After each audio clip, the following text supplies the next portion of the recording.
আমার সত্যি জানতে ইচ্ছে করছে আজকে আপনি এই ঘটনার পরে কি বলবেন? কোন অধিকারে ভারত নিজের জমিতে সে কাঁটাতার দিচ্ছে, নাকি বেড়া দেবে, না পাঁচিল তুলবে, সে নিজের জমিতে দিচ্ছে?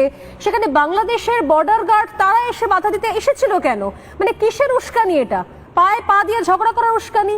একটা যুদ্ধ করানোর জন্য একটা সুরসুরি দেওয়া? ভারত তো যুদ্ধ করতে চাইছে না, কোনোভাবে কোনো পদক্ষেপ নিচ্ছে না। এটা কি ধরনের ব্যবহার হলো? এটা কি ধরনের পদক্ষেপ? কি বলবেন আপনি এটাকে?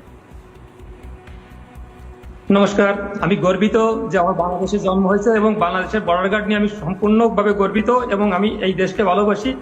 এই দেশের জন্ম আমার শত জন্মের কর্মের ফলে হয়েছে, কারণ বাংলাদেশের মতো একটা শক্তিশালী জন্মগ্রহণ করা একটা ভাগ্যের ব্যাপার, ভারতের মতো একটা দুর্বল দেশে জন্মগ্রহণ করা অন্য ব্যাপার।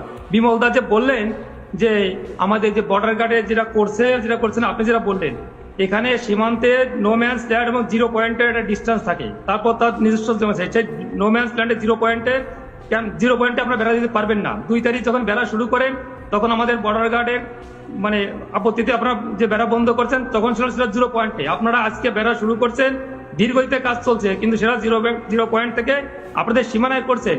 আপনাদের সীমানায় বেড়া দেবেন না, পুকুর কাটবেন না, গাছ লাগাবেন, এতে বাংলাদেশের কিছু আসে যায় না। আর বাংলাদেশ নিয়ে আমি যেভাবে বললেন দুর্বল, সরিষা খেতে ট্যাঙ্ক দিয়ে করে, একবারও বলবেন না।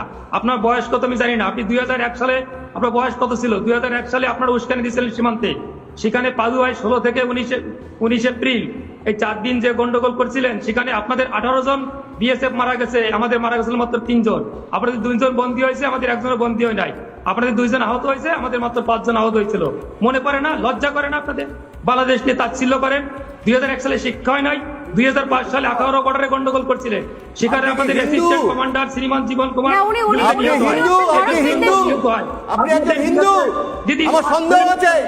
আপনি নাম বাড়িয়ে বসেছেন। বাংলাদেশকে কত বড় আমরা কি নাই?